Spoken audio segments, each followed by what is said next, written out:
Right now on Full Custom Garage, master metalman Ian Roussel returns to an old client. My friend Bill always has some kind of project going on. We've done a couple heavy builds in the past. The first one was a beat-up old four-door that I chopped a few inches and converted it to a two-door. Then we took an old 1948 International cab and put it on a modern roll-off chassis. Bill uses it as a work truck. That's the thing with his vehicles. They have to be super functional. But now Ian takes on two projects at the same time. I've always loved these Falcons. This is one of my favorites. Bill's priority is getting this set up, but I'm really thinking about that van. That's a Falcon too? Why is it sitting here, Bill? You're not telling me why. There's gotta be something wrong with it. But when the two Falcons leave the nest, plans fly out the window. Well, always when you get Ian, you get surprises. I got a bunch of concepts. I've never done anything like this before, so I just gotta make it happen. And when things go wrong, Ian has to dig himself out. The Falcon van, which I thought was gonna be the simple one, turns into a freaking mudslinging fest. I love watching Ian work. He is a master at his craft. He has two of my vehicles, so we're getting a double whammy here. I convinced Bill that I could pull this off. All I have to do is prove it.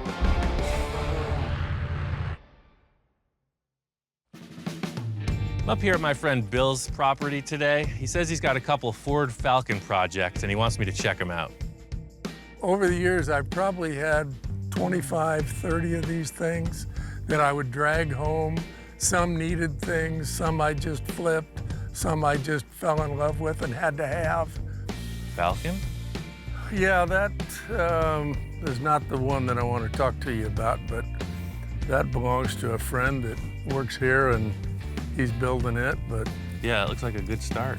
Yeah, he's doing well on that. Ian looked at this nice little 62 Ranchero that's darn straight and said, "Really? We're gonna work on that car?" So let me guess, the project you have planned isn't in nearly this good a condition. Surprise, surprise. That's why you're Okay, here. all right, nice.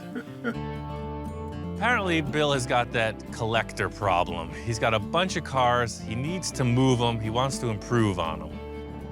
Coming up and checking out this yellow Falcon, this is what I'm familiar with. Bill's got cars all over his property. I think he stashes them to hide them from his wife, because some are in boxes, some are up on the hill.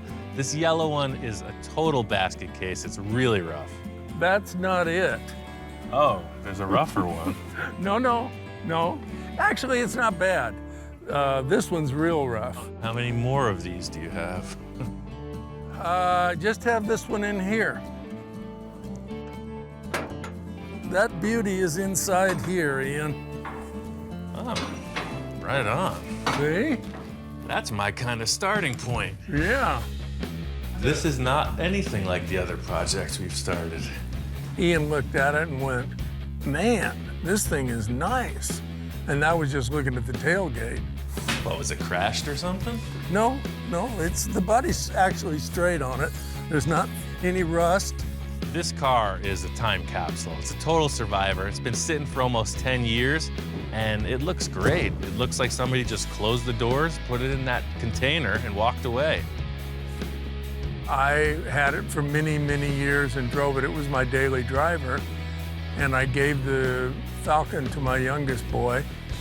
Son got it, cruised it around, lowered it, the whole teenage experience. Basically, the car's dead in the water. He took it to college, and he managed to ruin the suspension, cut the coils. It scrapes, it hits, it has no ride. It's still a good car. It's just needs a little help. This car's in great shape. I think you're stepping your game up, sir. Yeah, it's pretty straight. Yeah. Both Bill and I agreed the Ranchero doesn't need any body modifications. It's all about the suspension and the handling of this thing. The big problem with this car is that somebody lowered it poorly. Bill's idea is to kind of rehab it, make it good again.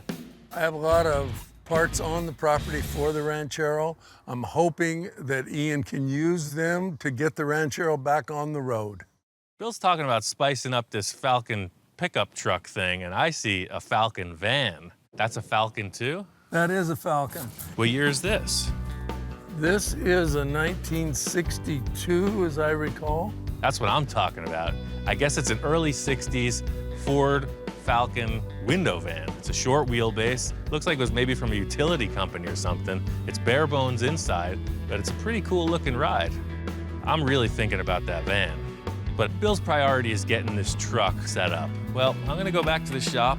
You put this on your truck and bring it down, and I don't want to see that yellow one showing up instead. This car is the one we're working on. I can't do a switcher on you? Yeah, right, yeah, you show me this one, and then all of a sudden that yellow thing pulls into the lot. Well, I got this car over here and just did my assessment. I told Bill he's got to come by. If this engine will start, then we're going in a different direction of what he had previously thought. Wow. Last time I saw this Falcon, it was black. Ian went right into it, of course. I've been busy. How are you? It changed color. Yeah. My main concern with this is that it had been painted so many times. I wanted to see what was going on under this weird black paint job. I DA sanded the whole thing with 80 grit just to see what was going on. And yeah, the car's got a couple paint jobs on it and it's got some repairs, but all in all, it's in great shape.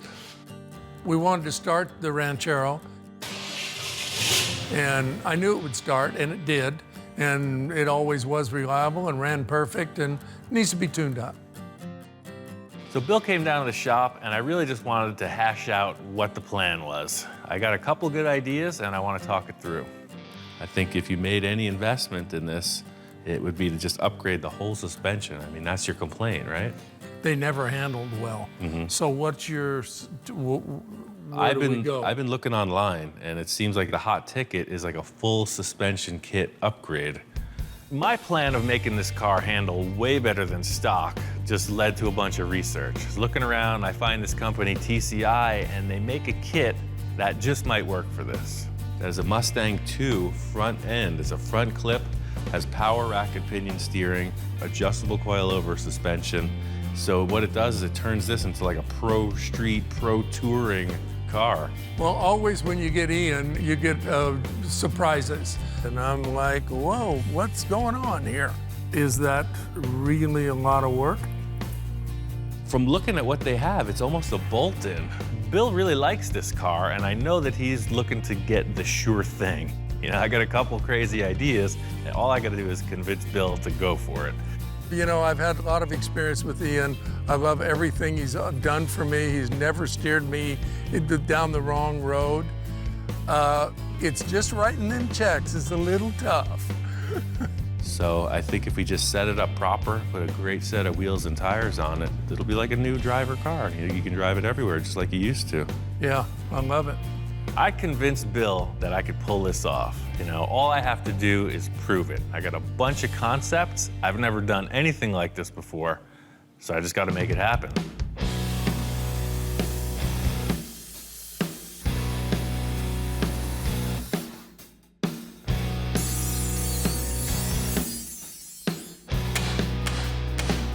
First order of business was to remove all the old suspension and cut out the strut towers to make room. The whole thing with this project is all the suspension's getting updated, so I'm just looking to get it out of the way. This is really exciting to me because it's going in a whole new direction. I want to get all these parts and put them together and see how it works.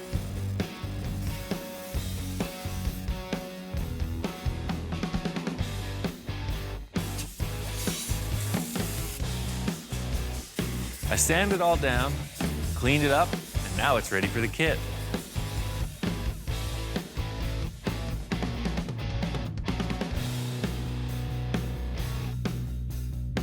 It was messy. I used the torch, the plasma cutter, the Sawzall. My job is done here. I got all the TCI parts in, and it's like Christmas morning. It's boxes and wrappers and laying out all the stuff. This stuff is totally pro race car looking suspension components. You got disc brakes, lowered spindles, adjustable coilover shocks, the whole 9 yards. The first order of business is to get this front suspension in place. There's a series of bolt holes and guides that you use to locate this, so there's really no measuring. It's pretty straight ahead. Just reinforce these chassis components and then go in with the cross member. The whole thing that's going on here is these plates are boxing over the existing chassis, and it's gonna make it super strong. The cool factor in all of this is a proven design, and I know the car is gonna be way better for it. The TCI kit is made for a Falcon car. The Ranchero is like a truck. So I know the rear suspension area is gonna be some issue, but the front should just bolt right in. So the cross member that holds everything just slides into place, and you just follow through with it. Tack that together, on to the next. Having the cross member installed, the next step is the upper shock mounts. They locate with a little index mark, you square them up, weld them on. After that, the front sway bar mounts go in, and it's just a simple measure and weld. I'm used to working with old junk that I have to make fit. This is all brand new and fits perfectly. The most challenging part of this is the welding and setup. Every other component just bolts right into place. So this is the lower control arm. This is for the driver's side, and that's what goes in first. These mount the sway bar, which is those tabs I just put in. And let's do the passenger side. Everybody who has an old car wants it to drive better, add more power, right? That's hot rodding, and this is the same formula, 21st century style. The whole thing about the TCI suspension is it's completely custom. They call it a Mustang 2, but every part is custom. The coil-over suspension ride height is adjustable with this dial here, vented and drilled brake rotors. Of course, a power rack and pinion steering.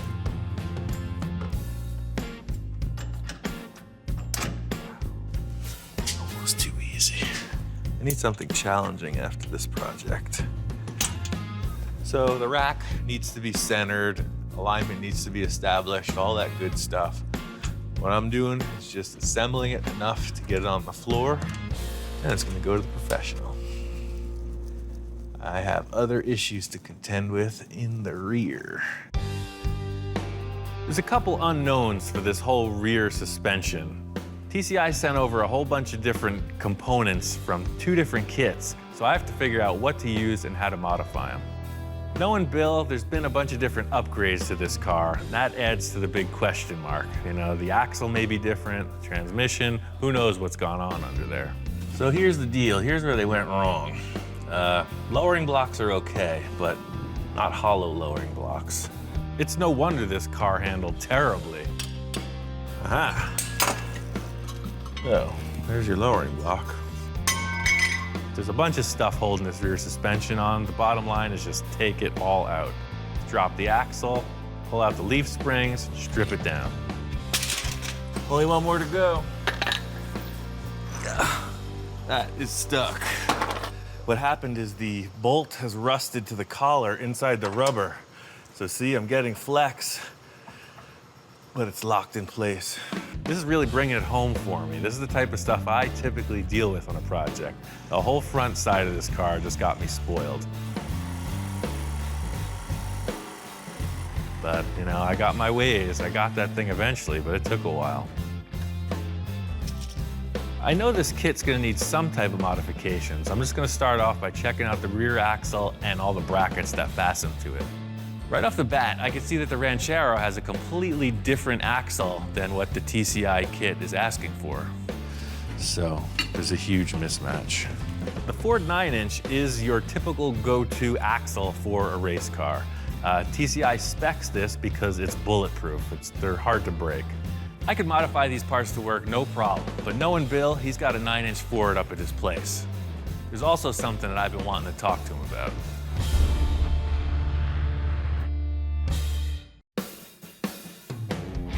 Bill's got a ton of Falcon and Ranchero stuff laying around. He has a 9-inch rear end that's in good condition. It's gonna make this install a whole lot easier. I've got a bunch of rear ends laying here. I don't believe I have a Ford 9-inch. I think this is 6-cylinder. It's 4-lug. That ain't gonna work. So Bill's steering me around his parts pile, and we're back at this yellow Ranchero again. It's a pretty rough car, but I'm gonna look underneath and just see what it's got. Oh yeah, it's 5-lug. It's a 5-lug. This is a V8 car. This is a V8 car. You got a trailer hitch. No, this is an identical axle to yours. Yeah, to my knowledge, they did not make a 9-inch in a Falcon car. Cost effectiveness, you know that is operating in the car. Maybe I'll just modify what we have and make that one work. Okay, that's great. If you can bracket for that, I'd like it, and we've got a spare. I'm very happy he's going to use what's in there because it's a good rear end. And he'll make it work, and it'll be great. So, enough about these Rancheros. I wanted to talk about your other Falcon. Aha. That van thing over there. Okay. To me, that's the real jewel on the lot. So ever since I came up here last time, this thing's been on my mind. I got to looking at the van, and I'm really into it. I think if we could fix this thing up, we'd probably sell it and help finance the Ranchero. Because it doesn't look like it's been crashed. There's a mystery somewhere in this thing, just like the other car. It's like, why is it sitting here, Bill? You're not telling me why. There's got to be something wrong with it. You know, I think I've had this for probably 10, 12 years. I've always liked it. It, of course, is a Falcon, too, and you know me and so Falcons. I bought this van from a farm up in Bakersfield many years ago, and I don't think Ian noticed it at first, but there really is some rust damage. You know, there's a lot of these panels, I guess, that held water at the bottom. Oh, wow. See them? Well, there's your problem right there. Yeah, it looks one thing from the outside, but there's a whole story going on underneath. Right. So all the doors are like this? I don't think all of them. I think the driver is the worst. It just held the water over the years. But that's kind of good because like a van that's near the ocean or something will rot. The whole top will rot out because the salt will sit in all the weather stripping and rubbers. But I think you got the opposite, like sediment clogged up any drain holes in the bottom.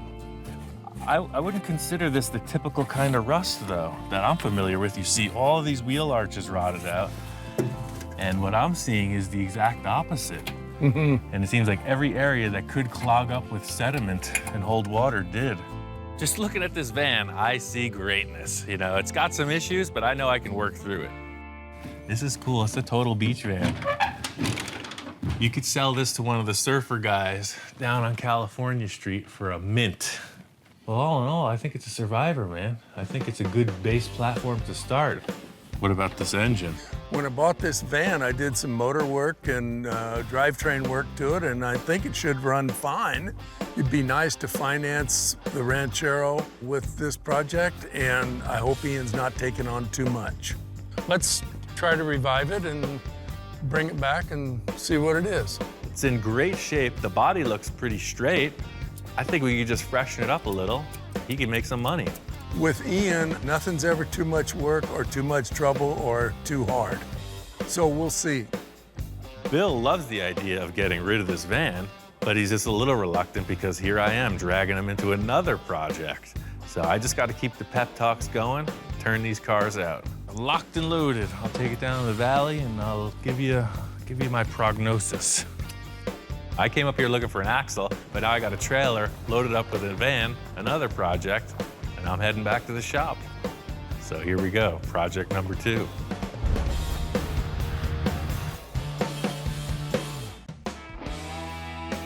Got the van down to the shop.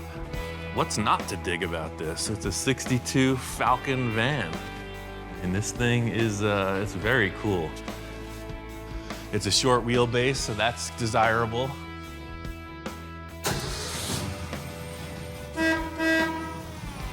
Engine works, brakes work. Just like Bill said, the thing runs great. So it was just a matter of getting fuel and battery, and it runs perfect. Everything about it looks decent, except it's got the cancer. It's got some bad rust issues in it. To me, that's the scariest part in the whole vehicle, because I know what we're looking at is just the tip of the iceberg. I got a couple good ideas on how to get this thing back in action.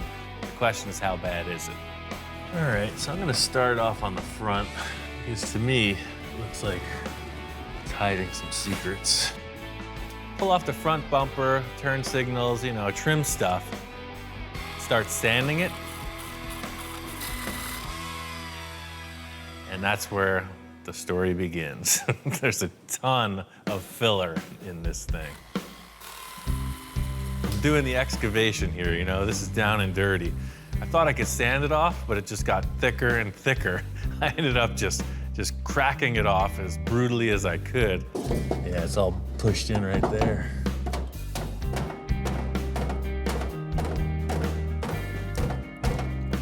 Even though the van looks pretty good, you see it's hiding secrets. Some of my time in Egypt spent doing exactly this type of operation. I'd say there's been a traumatic event. His van ran into something, and then it was repaired really poorly. The easiest solution would be to get a replacement panel, but I think I can just take this thing, reformulate it, and put it back into place. Yeah, there's definitely some issues here. So I cut this panel out, and I see an even bigger problem. Turns out the inner structure of the van is rusted out. This is your typical can of worms scenario. I was hoping I wouldn't have to get inside, but now we're in, and it's a mess. All of a sudden, it ain't so pretty, is it?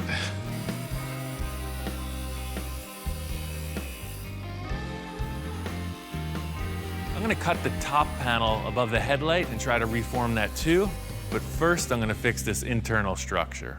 I'm gonna cut this pillar off of this.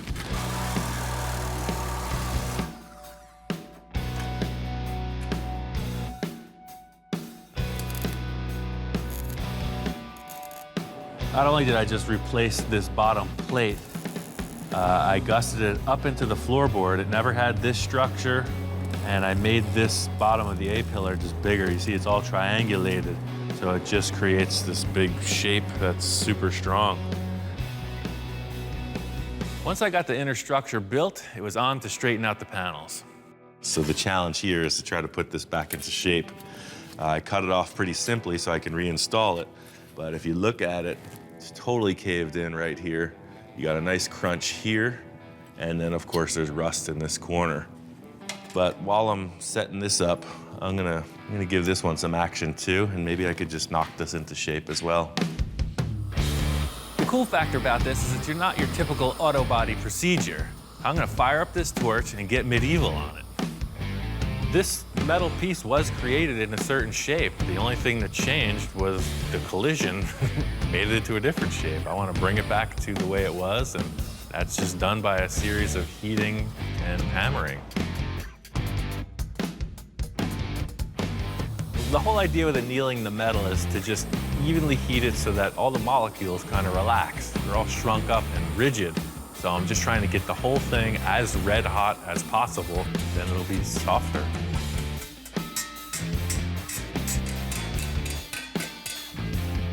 This is way better than it was. The whole idea is I'm just gonna fit it into place and then continue hammer and dollying it. The main point of the collision was obviously in this lower door hinge area, and it's way out of shape. So once I get the sheet metal skin on the front looking good, it's all about the door gap. Just gonna come in with another piece of sheet metal, fit it up, so structure's back. I'm really happy with the way that this metal repair worked out. I mean, this van was not even usable, truly. So structure's back, sheet metal skin is on, a little filler, and it's on to primer and paint. I need to get the Ranchero to be a roller. It's got a long ways to go. I got this polyester style primer from Eastwood. Bill didn't have a 9-inch rear axle. He says the one that's in the car is in perfect working order. So I've come up with a plan that's just going to adapt the TCI brackets to the smaller axle housing. First thing I did was cut off the leaf spring perches and then sanded down the metal to just prep out the axle. The TCI kit is calling for a 3-inch diameter axle tube. This one is only 2 1/4. I'm gonna set up a couple steel plates and make an adapter so that their parts will fit right to this axle. There's really no concern with strength with this adapter. It's thicker material than their brackets, but really it's just about getting all the parts centered up properly. I got the brackets welded on. I'm just gonna get this axle painted and ready for installation. thing is that I need to put this whole unit under the vehicle like this, assembled. So it's pretty bulky. My whole idea with installing this rear suspension is to mock it all up on the table, slide it under the car, and just see how it's gonna work out. I'm taking this approach because I wanna see what's gonna be close enough to work, what I need to modify, and how to go forward on this. This whole kit was designed to work together, so what I'm trying to do is just modify everything as little as possible. You know, the car works great as it is, the suspension works great as it is. I just gotta figure out how to put them together. You can see my dual jack procedure. I'll be able to elevate this, plug it in. As soon as I lift this thing into place, I could see where the difference lies. Already I'm seeing an issue. The brackets going up that are meant to hit the floor are about an inch off. So you can see that this bracket is supposed to be right up against the floor, so it's just about that much. And you can see here, it's the same deal. So this is one thing that definitely needs to be modified. And the good news is that the wheelbase is proper. The axle is right above the bump stops, right where it was. So these dimensions are perfect. All I need to do is set this subframe up inside the car a little bit. The first order of business is this old bump stop that used to be a snubber for the differential. That was definitely in the way because the car's gonna ride so low. First order of business was cutting it off. Second, I just needed to drill a few holes to reposition the rear bracket where the arms locate. Once I did that, the rear fit up perfectly. It was time to move on to the front. All right, so the rear is one thing, but the front is entirely another. This frame is wider than the Ranchero, and it's deeper. I got a plan. I call it a cutting disc, a sawzall, and a welder. Watch me go. In really thinking this through, it seems like if I just cut off a bit of the front portion of the subframe connector, I should be able to make this fit, and by boxing it in, it'll make it even stronger.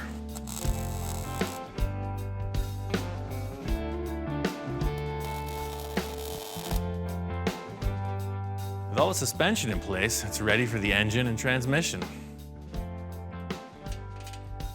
Bill really had a concern about the transmission on this car, so we got hooked up with Monster transmission, got a brand new, fresh transmission put in there. It's an AOD, automatic overdrive.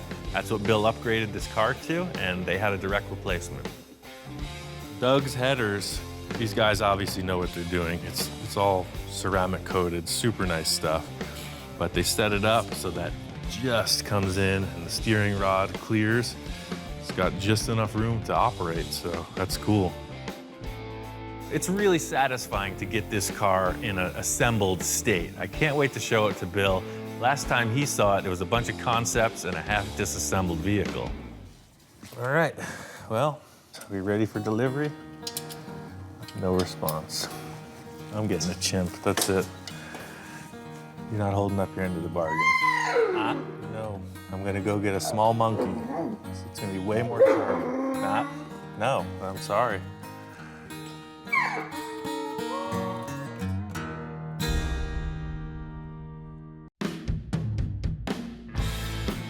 Came up here to Bill's. The Falcon van is up here. We're getting started on bodywork. I pulled off all the doors. John, the body guy, can block out all the panels independently while I'm working on the body. Well, with Ian, I've kind of gone over the top this time. I've never done it before. He has two of my vehicles. So we're getting a double whammy here. And I'm kind of going, dang, there's still a ton to do here. The main thing I need to accomplish is getting this rear quarter behind the wheel arch repaired. That's another reason they didn't want this man, because they had to fix this panel. I love watching Ian work. He's a master at his craft. So, you know, I was watching him and watching how he did it. He's like a surgeon. Wow, you knocked that out quick, Ian. That's the plan, man. No time to waste. So the rear quarter worked out perfectly. Very simple. Then the rocker, which I thought was gonna be the simple one, turns into a freaking mud-slinging fest. Look at all the mud coming out. That's why it rusted.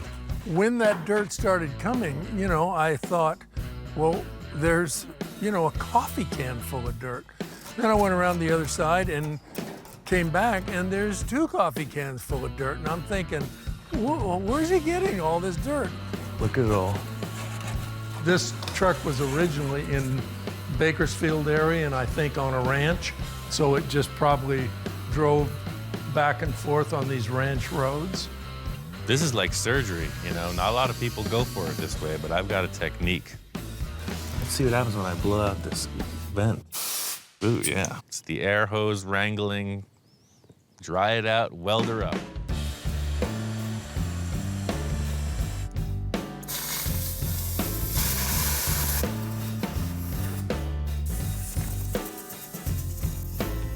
Once I got all the mud cleaned out, I started on the patch panel.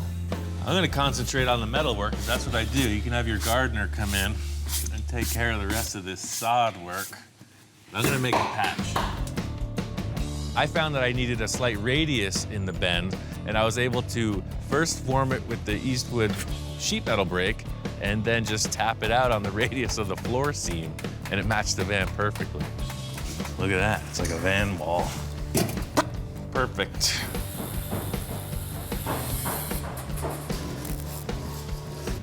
The whole goal is to get this van into primer. So the rust repair is complete, filler is going on.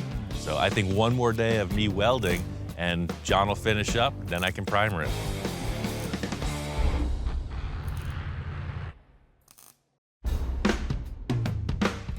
I was excited about this project for the interior. You know, it's kind of a blank canvas. The inside is empty. It's a window van. It's got tons of potential. Well, I envisioned some Shag carpet, disco ball, some posters with nudie girls. some benches to sit on. It's so conservative. And Opening bags. no, could we make storage in benches? It's like your typical camper van Right, setup. But like right. I had a 70s van. It was a high roof van, and it had 2 benches along each side. They flipped open for storage. That's and then it was the almost one. like a sailboat where you would just plug the table Correct. into the floor. That's what's on my mind. As we've got more involved with this van, I thought the interior would be nice if it was functional, some storage, and very comfortable to sit in. Ian was talking about a beach-style van, and I think that'd be fun. Ideally, we would just find a couple van seats and plug them in. That would be the easy way. Well, I think if we build the benches, they'll be custom fit for this. You know, I'll just build it out of square steel tube and we'll face them off because it's a kind of a generic shape. But the table's really going to be the centerpiece, however you want to go with that. I have a table or two in some container storage up above that you can look at and Yeah, that'd be see the if you easiest can way. make it Sure. work or work from that. Bill takes me to the upper level, you know, the storage spot, the semi-permanent collection. And first thing, cresting the hill, I see a table. It's very fast food. That's exactly what it is. That's the vibe you're going for. Yeah, my friend's uncle had a hamburger stand, and that's where that came from. I can make anything work, but looking at this, we're not building a drive-through burger joint, we're making a cool van. The good thing is Bill says he's got plenty more things. He's got a couple shipping containers just full of stuff waiting to get put in this van. The old box of treasures. Yes, there's just everything in here. Digging around through the storage container, I'm seeing a washing machine, a space heater, a bunch of car parts, and he's got these 2 tabletops. This one's rough, but we can clean that up. But that's Oh, it's like a Formica top. That's Right. the vibe we're going for. This one's kind of messed up. We can cut it and modify it, but no. I think I got the winner right here. Look at this that's guy exactly it. with Yeah. this yellow Formica. Well, that's perfect. I mean, it's got that 60s flavor, especially with the metal edge and the Formica. I see no reason why we shouldn't make this work. I can build a couple benches, and we'll use this tabletop. It's the centerpiece. It fits the era of the van. I want this van to be nice. The tabletop's looking good, but I want to put a whole new base on it, get a new pedestal and something to attach to the floor. That was part of my concern is inside the van, you can see it's pretty cramped. So this table proportionally is pretty bulky. but it looks like if we drop it 6 inches easy, then you'll just have enough room to scoot in and sit in here. The van vibe is all about plush interior, carpeted surfaces. I'm gonna make a couple box shapes that will be storage, but they'll also be carpeted bench seats all along the side of the van. I'm choosing to build this out of 1-inch square tubing because it's strong, and I also have a bender that can make a nice radiused edge. In seeing the Formica tabletop, I knew this bender was gonna match that detail on the corner of the table perfectly. That's what I'm thinking. Use that milk crate as a mock-up, just for height. This is the standard mock-up procedure. You see it in everything I do. I got a couple shapes that represent the seats. They're gonna be mocked up on milk crates. Got a 5-gallon pail, an old tire, a couple 2x4s, just stacking parts, seeing how they fit. All the high-tech spacing, you know, this is how they built the space shuttle, actually. You're not gonna have any basketball players in here, are you? No, that's great. I like that height. This is a pretty simple idea, but the whole goal here is to have Bill happy with the end result. I love the benches, Ian, and I really think this was a great call. So the whole mode for the interior on this is just get it done. Bill's got a bunch of stuff here that I can work with, and I'm just gonna try to pull through this as efficiently as possible. Ian and John have done a great job on the van. Bodywork, it needed a little more, of course, than we thought, but they've got it. And exciting today, Ian is bringing up the Ranchero. I haven't seen it before, and I'm majorly excited about seeing it. We're rolling to the lift, and I can see how the stance is gonna be. It's gonna be just awesome. I haven't really got to look underneath yet, but I'm really excited about it. Up to this point, everything was hearsay. You know, Bill only saw the Ranchero a couple times, but bringing it back here, fully assembled, it's just cemented the fact. I think he's in my pocket. I think I got him. Let me show you what we got, sir. This isn't the Ranchero you're used to looking at. Behold, the new and improved. It's just amazing. Coilover shocks that are adjustable. Then to not modify the floor, they put this huge, they call it a torque arm. So the top of the differential comes down through these adjustable heim joint links, so you can adjust your pinion angle. Oh my gosh, this thing is gonna be like a sports car. This is gonna drive like a totally, totally different vehicle. Yeah, race car stuff. Look You're at not- this sway bar. Yeah. Remember your little Monte Right, Carlo right. bar? Well, this is gonna do it the right way. I think Bill was just kind of tripping out on how techy everything was. Well, you made it sound pretty simple, but This front end was simple. This was a one-day job. The rear and the center section were a bit more challenging because I had to modify the floors underneath. well, this is beautiful. I've never really looked at all these fancy suspension things. Now I got one, and I can look at my own, and pretty exciting. The only thing more exciting than seeing it today, which is pretty incredible, is the first time I fire it and get to drive it. Yeah. On the next episode of Full Custom Garage, Master Metalman Ian Roussel continues the transformation of the two Falcons. I didn't tell Bill when I was returning or what I was doing or what color I was painting it. It was like a surprise reveal. Wow, and this is the cool finish. But Ian's client has his sights set on selling the Falcon van. Ian's always full of surprises, and my wallet is getting empty. The whole deal with this van project was, hey man, you could make some money and recoup on this investment in the Ranchero. I got a million ideas, but there ain't one done yet. With the pressure on, Ian calls in some help from his friends. Jack comes by. He's the upholstery guy. This is really nice. Yeah, the only thing that's going to determine the final tone is we have a shoe test. The shoe test? I'll be right back. What's There's a lot going on to finalize both of these projects at the same time. My friend Bob's in town. I'm here to help. Let's get this baby done. I'm pumped. Ian, What? I'm stuck. Help me out of here. It's all that hair gel. We're getting Ianized, and I think I have somebody that's interested in buying it. I like cars. I like cars that have motorcycles in them better. And with the van sale on the line, things are heating up with the Ranchero. I'm just holding it together, you know? I'm turning dials, ringing bells, blowing whistles, the whole 9 yards. Bill's looking at me a little cross-eyed because all he hears is this clunking, chugging engine. It's smoke pouring out of it. I gotta pull this off.